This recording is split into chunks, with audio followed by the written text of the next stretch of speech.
Welcome to the Queer Love Podcast, the silly and serious shenanigans of two queer relationship coaches. I am your host, Elizabeth Cunningham. And I'm your host, Lee Greeps.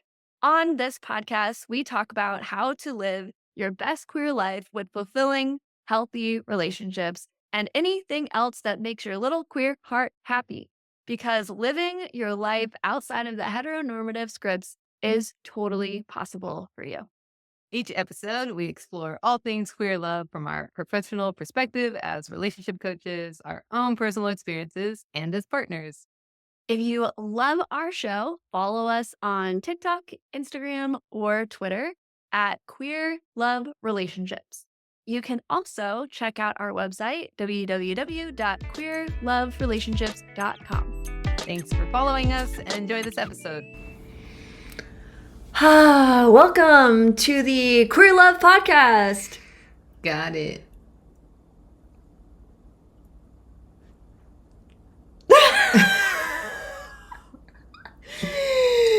The anticipation. Woo, woo, woo,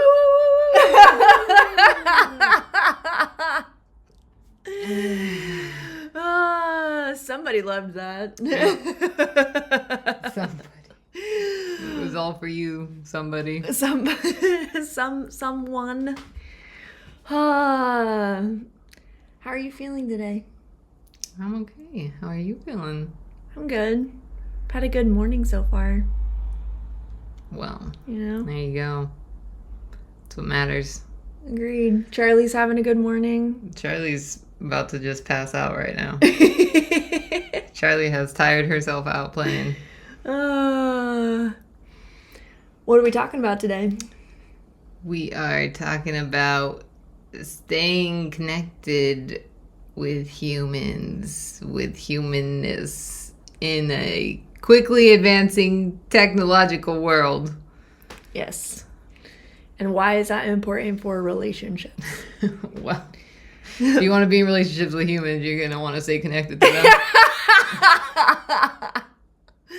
And you're also going to want to stay connected to your own humanness in the process. Staying connected to our shared humanity. Mm-hmm. I think it's also important, like, just during this time to stay connected to our shared humanity as well. Yeah, I mean, I think you can apply it to a collective level as well as, like, more in, like, a individual level, communal level, work level, work, whatever workspace you're doing, things of that nature. Like, it's like all these different kinds of levels and degrees of connecting with others. And then obviously, how we all connect to the grander collective as well. And the importance of bringing in the human things, continuing to hopefully bring in the human things. Yeah. Well, how do we stay, how are we getting more and more disconnected? Because it's so interesting because, technology is also helping us connect. Well, it's like the pros and cons. Yeah. Well, it's like the, is paradox the right word for this? Maybe not, but, but probably. Yeah. It's like the more that we can connect with people anywhere, like. Yeah. I mean, I think that's also, I think it's important in this kind of conversation that, reflecting for yourselves out there in the world of, like, what connection even means to you in this context. Like, because it's like connection, like us right now in person is a different connection than us 50,000 miles away from each other connecting through, like, text messages. Right. And, like, because it's like, or still, there's a level of connection, obviously. And, like, it's like, that's great that we can connect with, I can message my mom. I can call my mom. I can, there's video calling now. Look at that. That's crazy. And, like, all these different forms of connection that we can, communicate through and all that kind of stuff. But it's, like, also noticing the different experiences of those different avenues of connection, right? Because it's very different when you're in person with someone, and it's also very different versus a text message versus a call with someone, and a audio call versus a video call with someone. Like, it's like all these different things, and so it's like like the different grand technological advances that we have and continue to have and everything. I mean, even compared to like when we were kids, and it's like we're not like over And here, we're not really, we're not like 80-year-olds. Yeah, we're like, literally in our 30s. Yeah, like it's just like, whoa. Like, I mean, I remember when all the video calling happened and like getting to talk to like our grandparents on like video, and it was like, what? This is wild. Yeah, like, wild. So, it's like all these things that we haven't very much nearly adjusted to, but there are these different avenues too. But and I think that's a good question. Like, what does connection mean to you? But I think when we were putting this episode, or not when we're, what am I trying to say? When we were talking about the topic of this episode, there you go. That's what I want to say. When we were talking about the topic of this episode, what really struck out to me was being connected to our humanness and being connected to our own humanity, because I think when we are, just being connected via technology, that we can lose some of that, because and in big ways and in small ways. Like in small ways, because like, for example, if you're more avoidant in relationships, then like technology can be a great way to continue to be avoidant. You don't have to answer a text message, you don't have to return a phone call, and you also don't get the immediate consequence of not doing that. Right? Like, there's a long-term consequence if you continue to like, not respond to people, and like, all like your relationships are going to eventually follow, like it's going to eventually catch up with you. But like, that's one way where it's just like, you don't think about it in the moment about how there is another person, and we aren't connected to the impact that we have on one another. And we also we aren't connected to the impact of one another when we can't see people's reactions to what we are doing in real time. And we were talking about that yesterday, actually, with there's a friend of mine who's been dealing with things in their relationship, which just ended recently.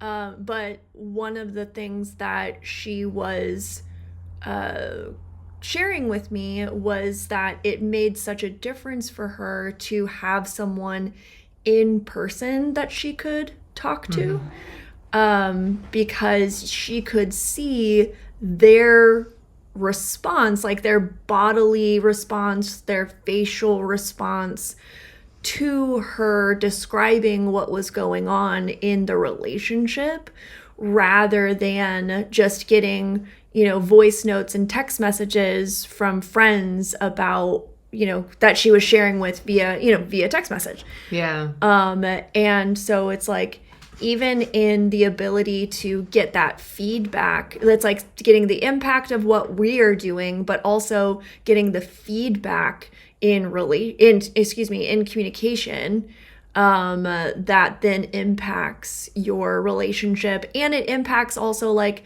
how you see what you are dealing with and what you're saying in real time. And for her, it was, there was a lot of stuff going on in the relationship that wasn't good. And so like sending out a worried text message and then getting a response, the same day or a day later from a friend is different than saying a concerning thing to someone in person and then being like, oh shit, like that's not good, actually. Yeah. Well, yeah, I mean, it is because there's just so much that you can connect through that isn't just like the words of something, right? Like, in terms of connecting through like body, like the expression and like the tone and like, like how people's faces are contracting or not. And, so it's like all these things that we're picking up on, like, you're not like sitting there. I mean, sometimes, you'll pick up on someone's body cues like pretty easily, but there's things that are happening on like that nervous system level that's picking up the cues from other people, and that's also connecting you though, like in these very needed, nourishing ways as a human being, right? And that is a lot of things that do get missed because yeah, I mean, we're obviously very saturated with, ways of communicating in different technological ways and stuff. And, but it's that, like what you were saying earlier about with, yeah, it's easier to avoid things, right? Because there's that separation, right? And so it's like the separation of, oh yeah, this person that's all the way over there, or even like when you hear about things, because you can just hear about anything and everything around the world instantly, which is not how it, it had been. And so it's like, about something, but there is this separation to it. And so it is that experience where the separation can create that, like I can just avoid it, and just kind of like whoop, or it can almost it overwhelms you because you feel so powerless because you know about something, but you also can't do anything about something, like in that direct way. Yeah. And so that can cause a lot of obviously strain in different dynamics and everything too, because it's just like, I just feel so disconnected in that way, even though I know that I'm quote unquote connected, Yeah. Well, and it's also where the stories in your mind can take over more so than the connection or the humanity of a situation, right? Like I'm thinking more like of what's going on in the you could say globally, but like definitely in the United States for sure, where like there's people who are in despair about what's happening right now, which like rightfully so. Like I'm not knocking anyone for feeling that way. But yeah, when you have that ability to see what's going on, to see and to know what is happening, and then not immediately have a solution or a thing that you can do about it, then your brain will be one option for your brain for some people is doom and gloom. Like we're all screwed. There's nothing that we can do. This is terrible, kind of going down that spiral. And a lot of people have different reactions. Like, and some people would see that stuff and they're like, I'm going to do something. I'm going to figure it out. There is definitely different filters. Yeah, everyone has their different filters that they see things through. But yeah, when we're getting that information just from a screen alone in our room, it's easier. Like if you are the type of, or not type of person, that's not what I want to say, but if you have a tendency to spiral, then that's going to be a lot easier for you to do. And, again, you can apply that in a lot of different situations. Like if you're in a relationship and they send you a text message, it's going to be, and maybe how they meant that text message was neutral or even positive. But the way that you read that text message alone in your room at 11 o'clock at night after a really stressful day at work, what like is completely out of context. And you're like, wow, I think that this person is upset with me. And now you don't sleep. And then you like have a negative response to it, and now you're in a fight even though like the original text message just got read into wrong. Right? So there's a lot of different ways in which we can lose grip on the connection that we have, lose grip on our own humanity, and extend the humanity to other people as well. Yeah. I mean, I think that's like, I feel like that's very well demonstrated just looking in like the dating app world. Oh my God. And I think, I mean, this is like the thing that a lot of, when people are, navigating that, like if you're using a couple different apps and stuff, like one of the things is like people just feel like, oh yeah, like I like feeling objectified in a way, because it's like people just swipe on you, like they're like, no, or this person, blah, blah, blah. But it's like it's like, this is a human. I mean, there are like those like AI generated profiles and all that kind of stuff too, to like, mess with people. But anyway, so that's not topic for another day. That's not to say that doesn't exist. So yeah, for sure, be on the lookout for that. And but it's like there's these humans, and it's just like, oh yeah, like not interested, or like you ghost them, or they ghost you, or whatever, right? And so, but it's that feeling of like, man, like, I'm not that important or I'm not that valuable, when it's like, there's a human being who has feelings and emotions just like you have feelings and emotions and is wanting to date. And so they're in that tough experience just like you. You know, like, we forget all of that, or not even forget. Well, I mean, you do forget, but you also just kind of like, it really is like that. It just, the saturation of the separation that happens in all of it is just really easy for us to just kind of, disconnect those cords of like, oh no, versus like someone, if you're in person with someone and they're, telling you about something, it's a lot different than if it's like, via a text message or a message, a DM or whatever it is. Yeah, well, that's what I always tell people, like, especially people who are new to polyamory and they, their first exposure to the polyamorous community is online, which is a majority of people if you're new to polyamory in today's world, because that's the easiest way to access community and access information about what you're discovering about yourself or what, these type of relationships, right? But like what I tell people is that the online community versus the in-person community is vastly different. And I think that can be, I'm saying that about polyamory, but I think that can be said about almost any community. And I think one of the reasons for that is that people do not, people don't take into account the impact that their words have, and they say things that they wouldn't say if someone, if a actual person. The screens create a lot of confidence. Screens create a lot of confidence, and overly so sometimes. Definitely overly so. Screens create a lot of confidence, and people say things that are either factually untrue, or they say things that are mean, like just straight mean, just things that you wouldn't say if literally you saw another human being standing in front of you, because you do have empathy. You just have this opportunity to express something that you're feeling, and then you don't have the feedback of a real person in front of you that's going to be impacted by those words.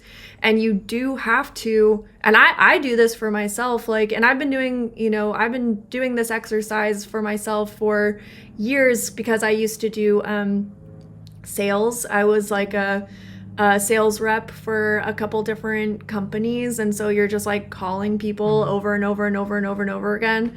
And what I would pretend as I was calling people was that I was walking up to their front door, like that. And then if they answered the phone, I was greeting them at their front door, right? Like I was literally picturing what they might look like. And then if I left them a voicemail, same thing. I was imagining that they were like a friend of mine, and I was leaving them a voicemail, or someone that I knew, like someone that lived in my neighborhood or something like that. Like, you actually do have to train your brain to humanize people. And it sounds kind of wild. Like, I know that the people who listen to this podcast, like, y'all are very empathetic and compassionate people, but that lack of human feedback via technology messes with all of us. Yeah. Dude, I remember that with I remember that as like a preteen, when like AOL Messenger, like the AIM messaging and all that stuff came through, because I started doing that, and it was like I remember noticing like the differences of people that I knew like in person versus how they acted like in a like chat or whatever, and because like I had that before I had a cell phone or anything. Yeah, me too. And so like that was my first basis of like, what is this? But I remember that because I was just like, dang, these people are like mean online, but like they're not like that in person, right? And I just remember like just being like, this is weird. Like, it's creating these different personalities of people. And then obviously, then it was like MySpace.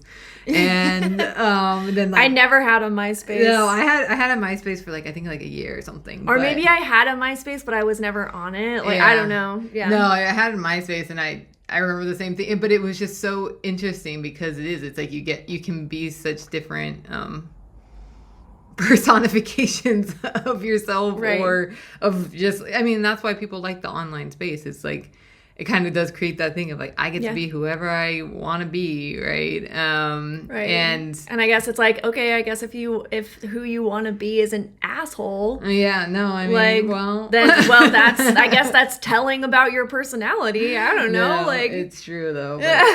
But it's hard because it's like, I do, I mean, this is like the last like 3 years I've done like text-based coaching, in addition to like virtual coaching and stuff. But like, yeah, the text-based coaching is so fascinating because it's like, I mean, we're obviously having very in-depth conversations. It's not like I'm just where you're texting your friend like, "What'd you eat today?" They're telling me about like all very deep things, and some of them are having like risk situations and stuff. And so I'm just looking at text messages. They're just looking at text messages. And it's like, you really do, like, I have to be so intentional about like, what you're saying with like doing your sales stuff is like, I have to tell myself on a regular basis, like, this is a human being on the other side of this, chat screen situation. Like, they are, wherever they're at, their kids screaming in the background, or, they just had a rough day at work.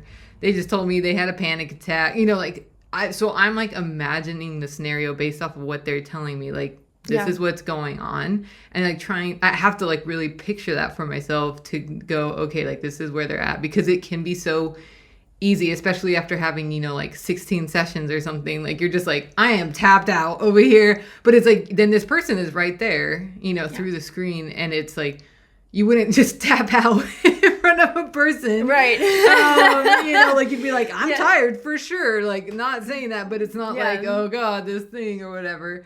It's just, it is so, but I say that as like, that's like just like a like micro example for myself in like a work shift. Right. Compared to like how, especially like our generation is like, preteen and upward is kind of like where we started to get more saturated in like technology, I think. Yeah. And then, younger, the younger crew has just been in it. The whole time. So it's like, there's that thing of like, if you're not actively doing that, that then spills into your actual interactions with people though, too. Because if you're not like practicing empathy and compassion for someone, and your main form of communication with people is through technology, like, that's like I feel like that's like the main way people communicate nowadays, right? Where it's like, so that's like the main space that you're living in, right? In connection. And so it's like, that's training you, like, where you're like, oh, I'm not really picking up on any, facial expression cues, tones. I'm not getting any of that. Right.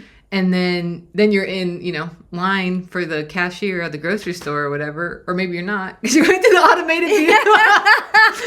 But let's say you're talking to a real person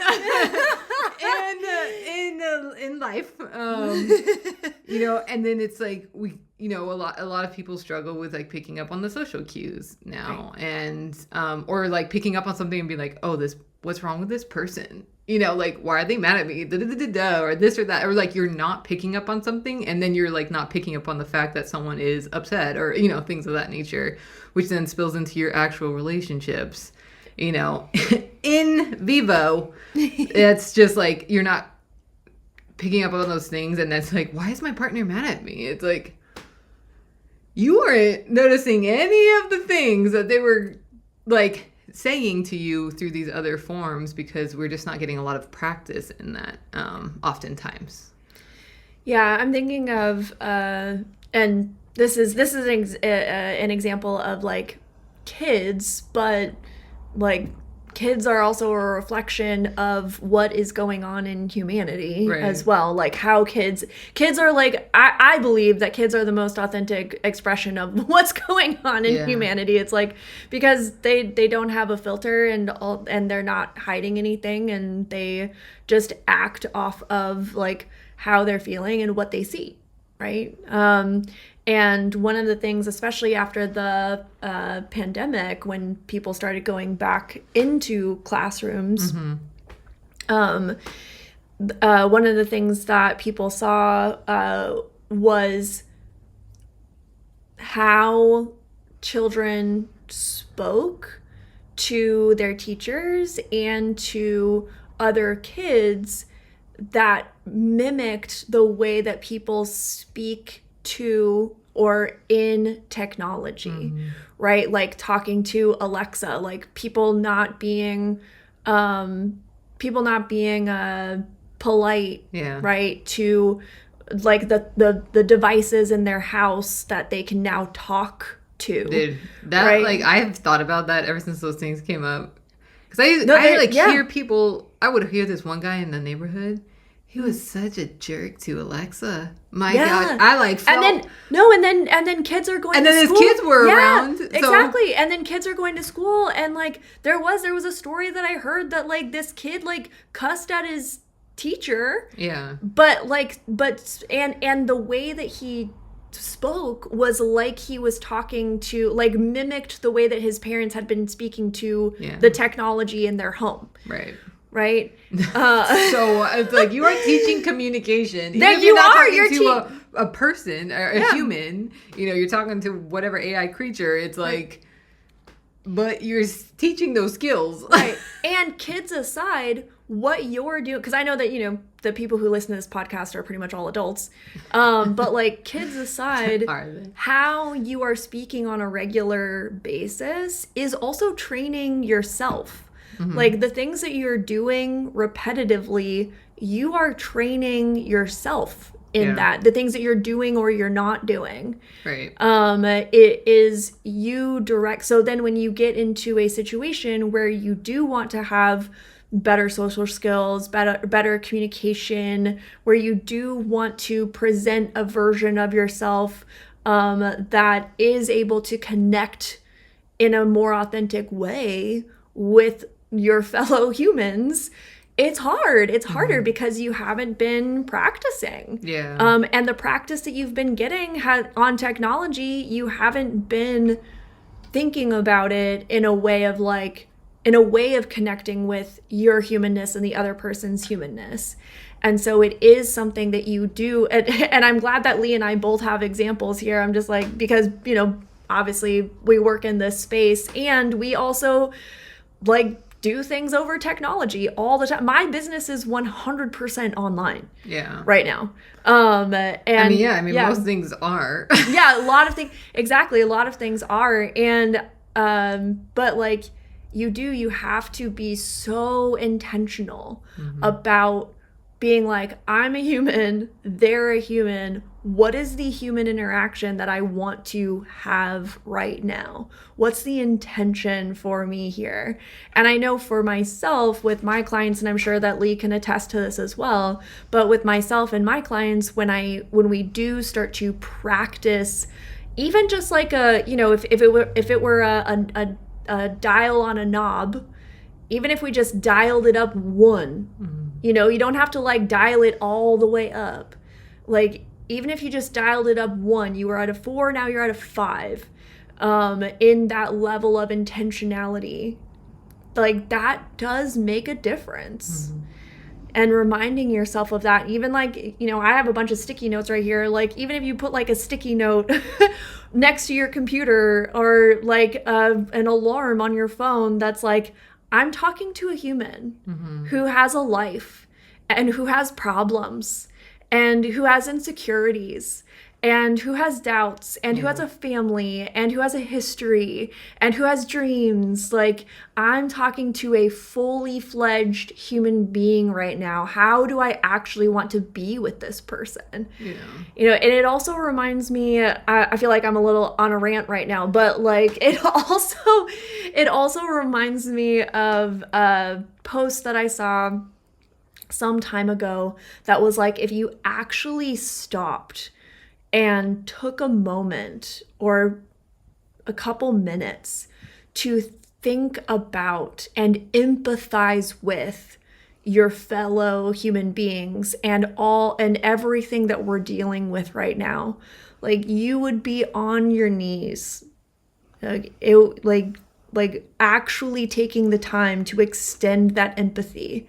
And I'm not saying extend this empathy to the point where I heard a term earlier. I don't know if y'all have heard of radical candor. Is that what it was? Yeah. Yeah, that's what you said. Radical Candor, which is a book, but one of the things that she talks about, it's Kim something, who wrote Radical Candor. Look it up; it's good stuff.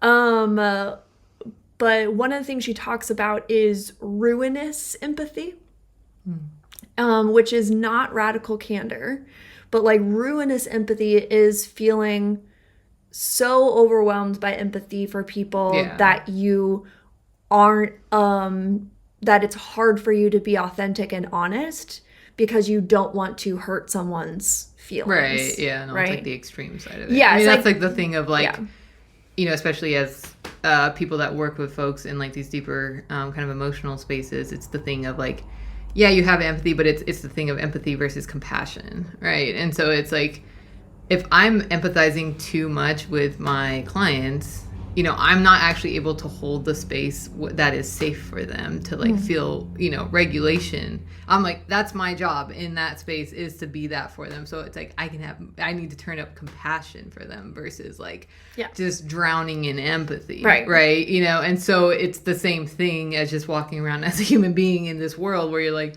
wow, there's a lot going on, you know, until you can like have that understanding through empathizing and also having compassion for these other experiences as well, so that you are not like getting lost in it also, right?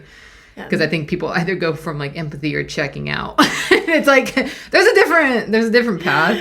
I certainly experienced that for sure. No. I can definitely swing from like too much empathy to like checking out. Well, I mean, I think that's the challenge, because people think like, well, if I'm not having empathy, then it's like, you know, there's something wrong, where it's like, you know, but really, you know, that's been part of like a lot of my training as a coach, is working in like the compassion versus the empathy space and being intentional in that. Yeah. And it's like, you know, I have to think about that a lot with, you know, the clients I see. Like I usually see like 160 plus people a month, which is insanity for a variety of reasons. Which should be illegal, and I would love to. That's a different episode. Oh my God. But I say that all because, you know, going along with what you were saying of like, yeah, if we just took moments to like be with this other human being who has, you know, the frustrations and dreams and quirks and all the things that humans have, but it's like it's so fascinating for me as I'm like, I just go into these windows of all these different lives, like on such a wide volume, but it's like but it has like definitely helped me in you know, my own levels of empathy and compassion and like just the understanding of humanity as a whole, I think, because it's like, that's obviously a very unique experience to be diving into all the, it reminds me of the, you know, it's like Nightmare Before Christmas. It's like Christmas Town, you know, it's like, I'm just going to client number 1 town, client number 2 town, you know, like it's like, I am like getting immersed in this completely different life. And then I get taken out, put into another one. But in that, it's like, I can see the common threads of humanity within all those different lives. And I can like, yeah, there's these different contexts, right? Like they're experiencing frustration about their relationship. This other person's experiencing frustration about their job. This other, you know, like, but there's all these things of just the fear of being alone. There's the fear of not being loved. There's, you know, all of that's happening. And it's like mind boggling of how, like, that has been something that I've been like thinking about for a good while. It's just like, what, but a lot of people don't have that experience to tap into so many different lives in that way, in like a vulnerable, intimate way, right? Like, again, we're having very deep conversations. I'm not just skimming the surface with them, and which is why I can see the depth of what's going on in those common threads. But a lot of people don't have that. And especially if, you know, looking at all these clients, so many of my clients, they come in for like a lot of mental health kind of support challenges and all that kind of stuff. So a lot of them, though, have a lot of social anxiety, or they're just social challenges because, going back to your point about the pandemic with kids, but it's like the pandemic and the effects that it had on just any human being at the time, is, people that were like, I was never like nervous or scared in social situations prior to the pandemic, and now they completely freak out, and it's really hard to be in spaces in person with people, right? Or to connect with people in person, right? Versus in an online space.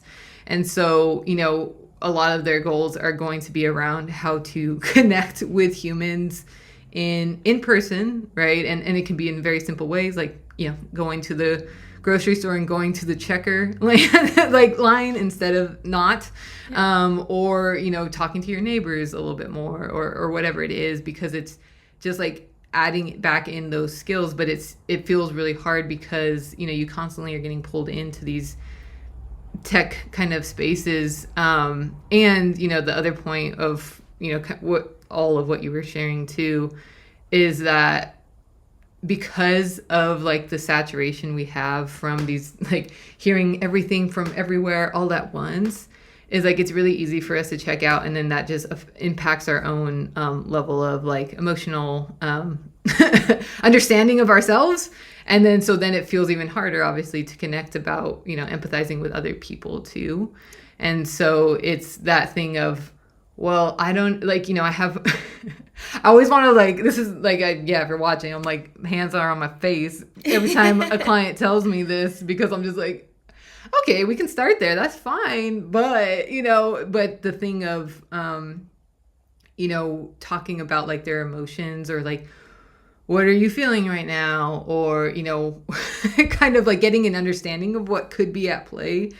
And, probably within the last year or so, like more people what they want to do is just go directly to like ChatGPT or AI of some sort. Yeah. And I'm like, okay, but like, that's not going to, like you're connecting again in this non-human way about human emotions. And, and then so you're still not getting in touch with that, which I'm like, okay, we can start. Okay, that's, anyway, how about we journal?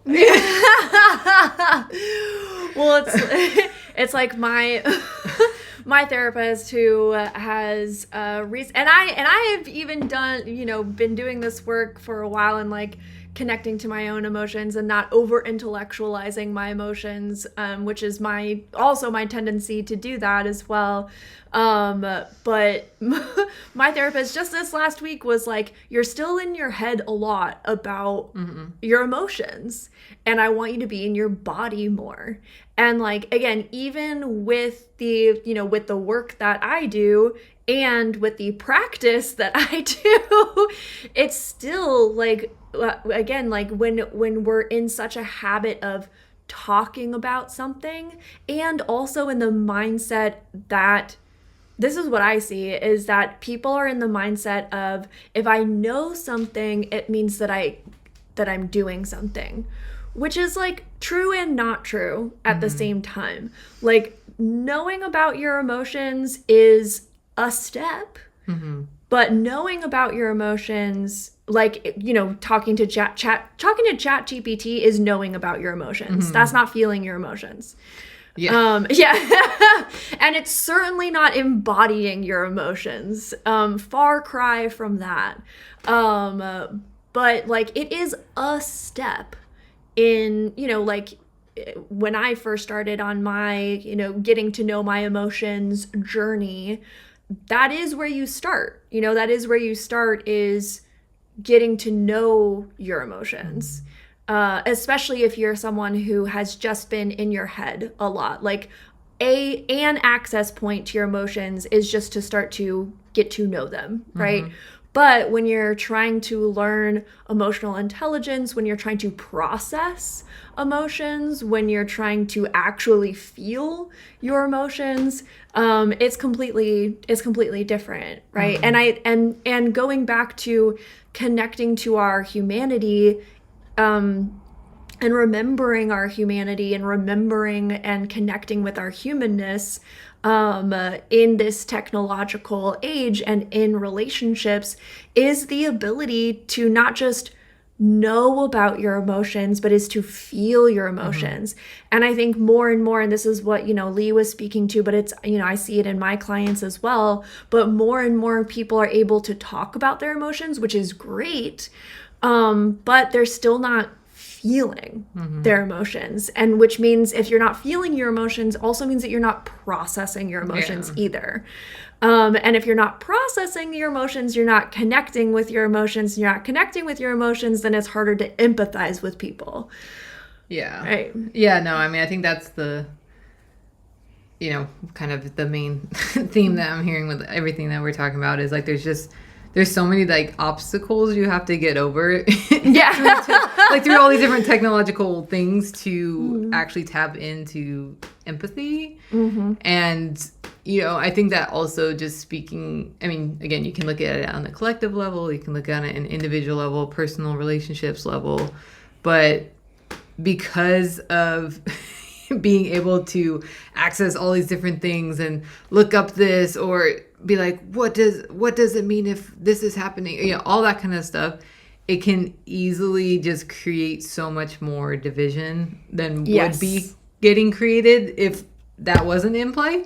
Because of course, the division will happen, humans, of course, but the extremity of how much division there is and how easily that can be fueled of like, there's division. It's like, it can easily just be like, whoo! Division is a wildfire. Sense off, and especially, in thinking about, as more, like AI kind of things come up, because the point of them is, especially if you think of like on Facebook, like the bots and this, or whatever social media platform and stuff, their whole thing is they want to get engagement, and the like number way of getting engagement with humans is like through anger.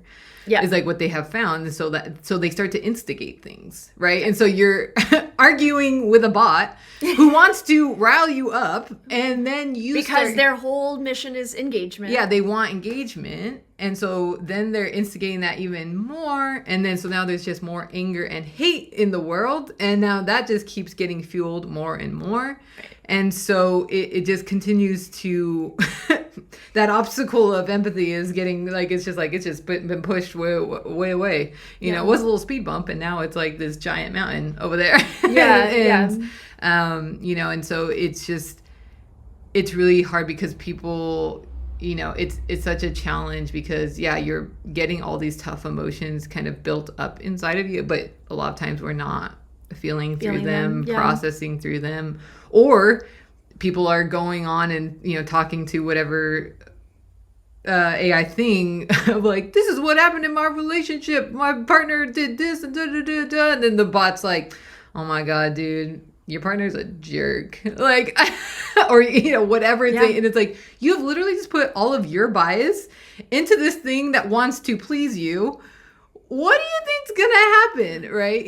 And so it's the thing of not getting the different perspectives from these different human experiences that are all valid, right? Like, it's like you don't have to agree on things to be able to have an understanding for different experiences, but that's really easy to ignore when there's the distance, in a technological space, right? Yeah, well, and especially like if you're talking to AI about the complexities of human relationships, and then it creates a silo of what you want to hear, or what, like, with some AI it's just more of like what the collective opinion about that is. So you're talking about something that has complexity and nuance, both individually and internally, and also relationally, and then individually and internally with the other person, et cetera, et cetera, et cetera. And if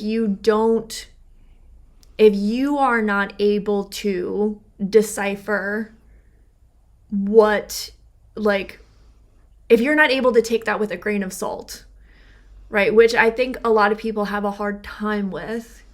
If you're not able to take that, like if you are looking up stuff, like if you are talking to, Chat GPT about your relationships or whatever, if you're not able to take that with a grain of salt, like if you're taking that as like, well, this is a trustworthy source because it's pulled from all these places on the internet or whatever it is that you think makes Chat GPT trustworthy, which it's pretty much proven that it's not trustworthy.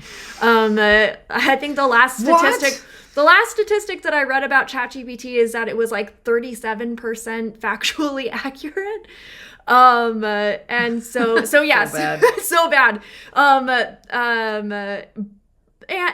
okay, anyway, that's a whole side note. But the point being is that with technology, you do have to be very discerning about what you are intaking and what your intentions are. Like you have to be super intentional about it. Again, bringing that up again, like discernment, intentionality, recognizing, and the ability to recognize your own biases too. Right, that you're plugging in. Right. And it's also, you have to think about like the state of being that you're in, like the nervous state level or like your emotional state when you're over there going like if you just had an argument with a partner and you're like like just pouring freaking gasoline on the fire, right. And then you get this instant response of all these things, and you're like, yeah, man, see, right. blah, blah, blah, blah. And there are workarounds to it, and I think that there are very well-intentioned people who are trying to make AI better, it specifically in these capacities as well. Just unregulated. But it is very unregulated. And what was the thing I was going to say? Oh, yeah. So I've done a couple of AI trainings, or like to use AI better, to understand it better, to, especially as a business owner, and a business owner who, again, my business is 100% online. And so it's just like, okay, well, this is what's happening, so I should be more informed about it. So I've done a couple of AI trainings too. And one of the things that I always think about when using AI is something that you were speaking to, which is whatever the AI is programmed to do, it will do that until the bitter end. Yeah. Like if it's a computer. It's a computer. Like if an AI is programmed to only make what was the example? Paper clips. It was like if the AI is programmed to make paper clips, it's like the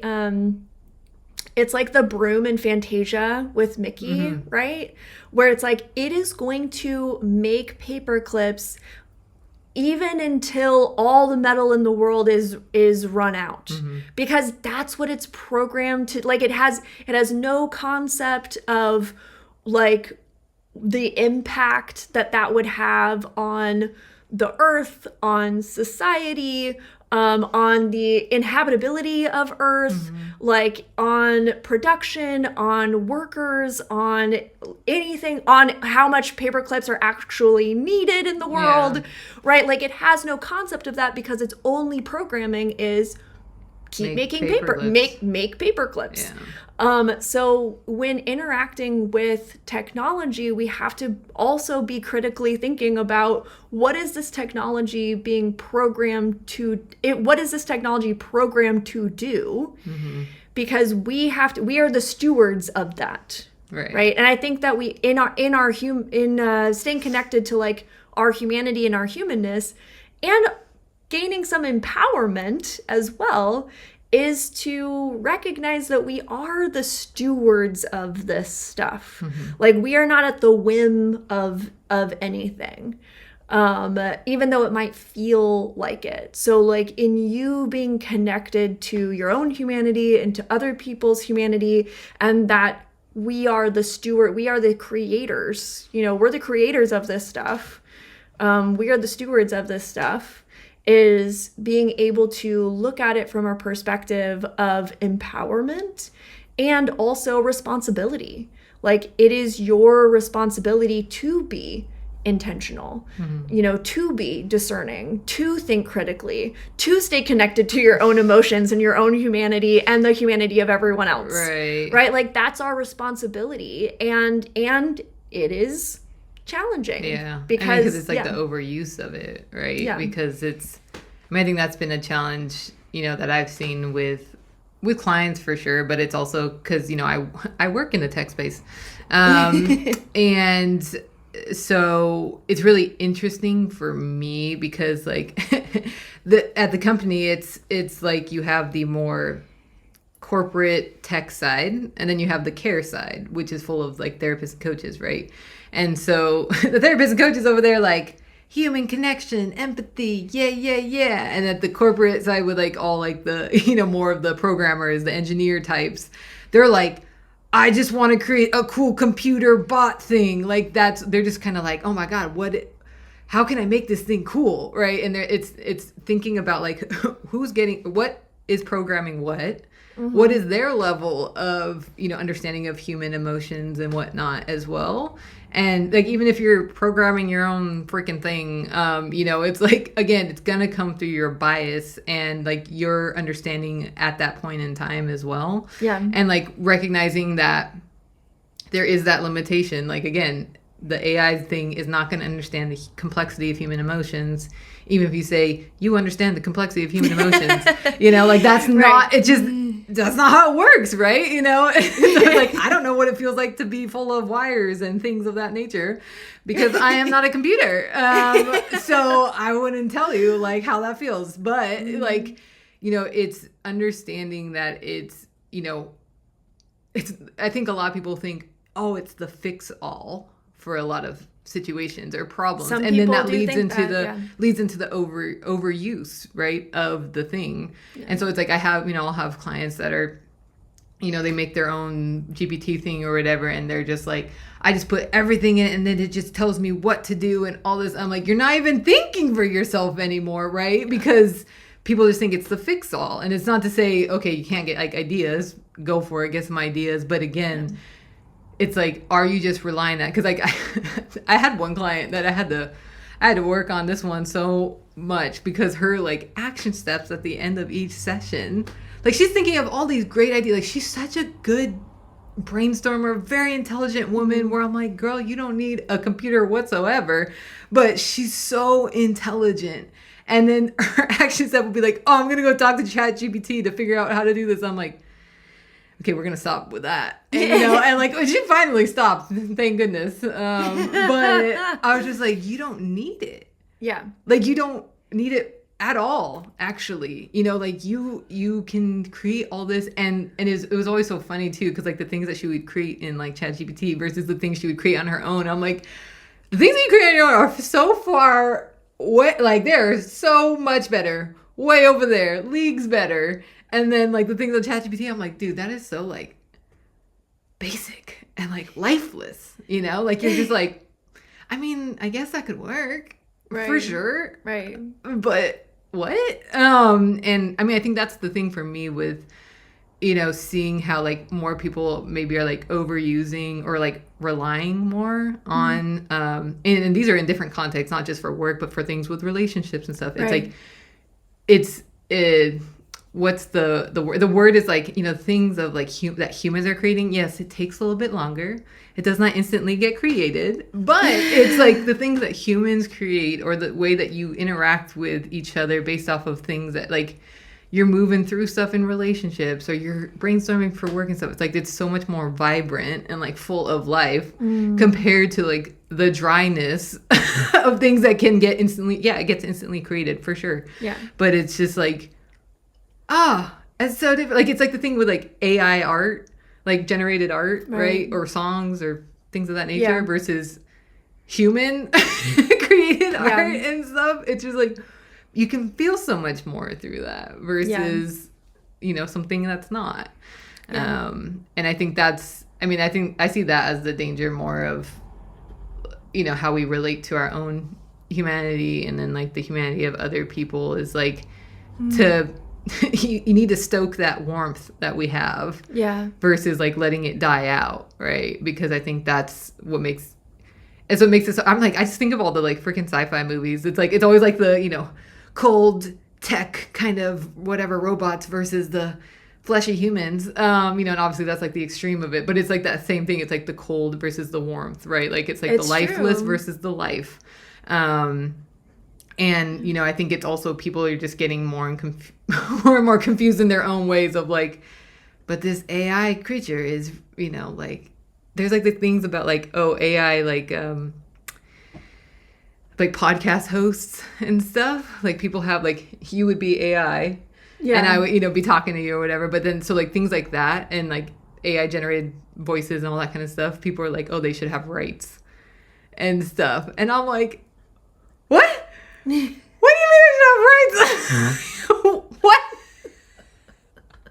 Alexa gonna have rights, you know? I'm just like, it's so, but because it just blurs it all, right? You know, in our brains and stuff, and so it just, you know, it's like the intentionality, noticing your relationship to the things, and like just how that's coming to impact your relationships, like on a real level, on a very real level. It's so true. Well, especially one of the things that I've noticed with you know, some of the people that I've been working with is, again, along the lines of knowing about your emotions versus feeling your emotions. And it's like knowing the language of coaching and therapy without having the felt experience of that thing. And so like I see people kind of looking at this checklist of, you know, what is emotional abuse or something like that, and then looking at their relationships and being like, oh, I think that I'm in an emotionally abusive relationship, when it's like, that's not actually true. They're not like, yes, what they're feeling is, and what's happening in the relationship is hard. Right. But since we just have this like intellectualized checklist version of what even, you know, something as extreme as like emotional abuse is, versus what's actually happening in the relationship, now you have this conversation between partners where they're like, oh, you're emotionally abusive, and the person, you know, their partner is like, excuse me, what? Like, what? I'm sorry, like, what are we talking about right now? And like, and that's real, and that happens a lot now, because again, we're getting these like intellectualized checklists of what something is, versus like knowing the experience of something. And again, like, not to say that you're not to invalidate anyone. Like, yes, you're having challenges in the relationship. Yes, it was uncool that your partner got really mad and said that hurtful thing to you. Right. But that does not mean that you are in an emotionally abusive relationship.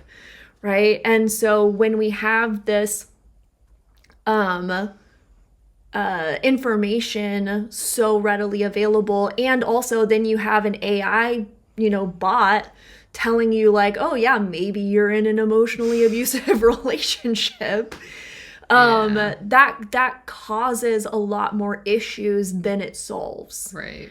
And so like when you are communicating via technology, and when you are also using technology to get information, I really do. It just comes back to like intentionality, discernment, and also talking to other human beings and like other professionals who would actually know. Like, maybe that would be an indication to you to consult someone. Right. Like if you were using, you know, ChatGPT to be like A therapist. Yeah, but not to be a therapist, but rather just to information gather. Like, I don't see a problem with that, where you're just like, this is what's going on, like, what do you think I could do, or like, who do you think I could talk to about this? Like, that would be a great question to ask, because then they're like, oh, well, you could contact a therapist. You could contact your local DV center. You could do this. You could read this book. You could da da da da da da da. Like, if you're using it as a resource, in order to get the answers and help that you need from a human being who knows how human beings work and how they feel, is a totally different thing, right? Because again, like, we all can exhibit, for lack of a better word, like negative or bad, behaviors. It's like concerning behavior. Or concerning behavior. Like, we all can do that. But like, AI is not going to be able to tell you or decipher or give you an accurate representation of what you're actually dealing with. And also, they're probably not going to be able to ask you the same questions or accurate questions to really get from you the context of the situation as well. Because again, they're just going off of what you're saying, right? Which I know that there's going to be some people who are like, well, you can ask it to do that. That'll be funny. Yeah, but then you also have to ask it to do that. And also, anyways, I don't want to beat a dead horse, but so many things. Yeah. But there's so many things, and we just want you to stay connected to the fact that you're a human and other people are humans, and stay connected to our humanity and talk to each other like we're human beings, and treat yourself like you're a human being, and get help from other human beings about being a human being. In summation. TLDR. I'm like, the other thing too is just like particularly in relationships, like going off of that example too, but it's like it has just like morphed our expectations around like timing of things, where it's like, I want the quick fix. Yeah. Right. I mean, there's all kinds of things in our society nowadays that influence our like lack of patience.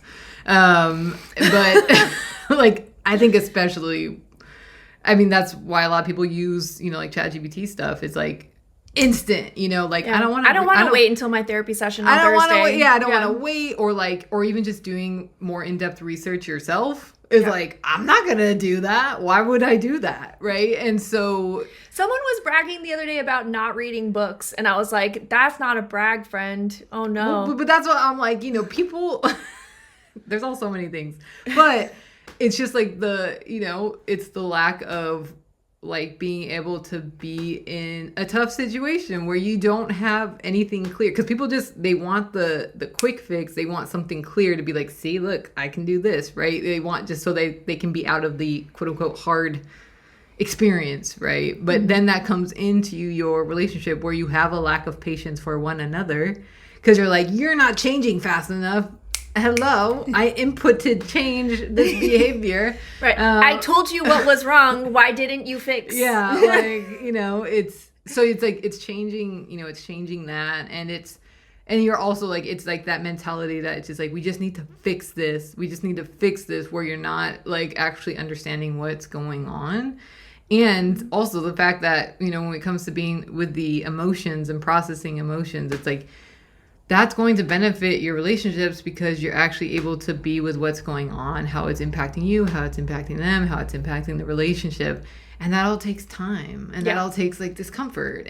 But again, that's part of the like human experience of it, right? Like I'm still super old school. I want to research all day long. I want to be in that long period of not knowing and putting the puzzle together, like I'm like, oh my God, I love this. That's why I studied science, right? Like, I'm like, heck yeah, this is amazing. I'm like, man, why are you putting it into that? Like, that's cheating. That's boring.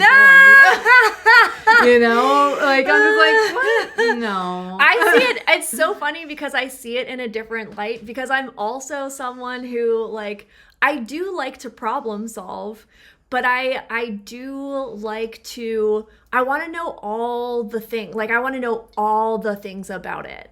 And I'm like, oh my God, like, that's why AI is so drawing for me, because I'm just like, oh my God, you can get so much information right now. That's like I'm over here like that's not good for humans. Like the capacity level, I'm like that's not good for you. And then this girl comes over to me overwhelmed and freaking out, and I'm like, okay, well, you just intook the information of like 50,000 sources, so yeah, for sure you're gonna get overwhelmed over here. And that's the other thing too, is that, okay, so yes, first of all, that those are real conversations we have on a regular basis. I'm like, I'm so overwhelmed, and they're like, yeah, you need to stop looking up things. Like, like stop looking, like stop looking up, like stop reading the things, like stop it. You're inputting too many things. Yeah. And also, but the other thing about that is too, is that at me being a human and my humanness, one of the things that I know for myself is that as with most of us, is that I really do learn best from like my mistakes and like doing things that don't work, right? And so like in creating these situations where I completely overwhelm myself is also the way that I'm learning to not do that too. But that's also it, again, being intentional and being discerning, right? And being like, oh, okay, like it doesn't work for me to like research this topic using AI for 3 to 4 hours and completely overwhelming myself with information. That doesn't work. Okay, I should do something different. Right? But again, it like we can look at it from a high level and be like, yeah, that seems pretty obvious, but a lot of us do it that way. But when we have that level of intentionality of like, oh, this is why this didn't work for me, then we can change that behavior and also see what didn't work about that as well. And it's like cracking up because it's funny to me that like throughout all this whole episode, it's like like you need to be connected to your own humanity in order to actually like utilize any sort of technological tool in a healthy way. It's so true. But it's like what's coming first, you know? So it's just so interesting how that's like you gotta pay attention to that. Yeah. Well, and I think like being connected to your own humanity also comes first. Like for sure. But I'm like, but like what's coming first right now is not that. Oh, got it. Yeah. Yeah, like what's coming first is technology. Which actually, that reminds me of something that you said like fucking 40 minutes ago. Which is about our shared human experience and having the privilege as people who work with a lot of, and I've been working with people for years and years and years. Like my jobs have always been like people facing jobs. And then what was it 9 years ago now that I started training as a coach and I started like taking on clients and stuff. So like you really get to see in hearing people's stories, you really get to see our shared humanity. And so I also think that seeing other people's humanity is a feedback loop for your own humanity as well. Like I think that like when we talk about like humanity versus technology, like that's not a good feedback loop, where it's like my humanity and your humanity, like, and our collective humanity, like that's a great feedback loop, because then you can be like, oh yeah, I have this experience, you have this experience, wow, all of us have some sort of experience in this with some certain flavor. And that's also like in leading group programs, that is the number one thing that people get the most value out of doing group programs is everyone's collective shared experience and shared humanity. Like people always come out of group programs like, I don't feel alone anymore. I see myself in other people. It was so healing to hear other people's experiences that were similar to mine or are almost the same as my experience. And so that feedback loop of like my humanity, your humanity, our collective humanity is such a healing feedback loop. And I do think that helps a lot with being discerning and intentional with technology. So again, and I always say this, but like if you have the opportunity, whether it's working with myself or us in a group program or someone else in a group program, like take the opportunity. It is such a healing experience, and it's also cheaper than doing one-on-one coaching most of the time. Not all the time, most of the time. It's cheaper. So if you can't afford a one-on-one coach, do group coaching because it is so healing. Yeah. There you go. There you go. Should we end there? I suppose we could go off on so many more tangents with this. Anything else that you want to say to be complete? I don't know. I feel like we said a lot of things. We said so many things. And we're going to be like sending opinions. I always want to hear your opinions. No, Send us your opinions. Rate and review the episode. Send us your opinions. Rant. Let's hear it. Let's talk about it. Let's go. Oh, do it. Also, someone's gonna plug this episode into like ChatGPT and create a rant. Hilarious. Also, if you are a coach, healer, or a therapist who works with queer, LGBTQIA plus non-monogamous folks, I am, my business academy, the Love Mastery Business Academy, is starting August 5th. That's Tuesday, August 5th. It is a program where I help coaches, healers, and therapists, all the above mentioned humans, build your business, because we have a very unique business.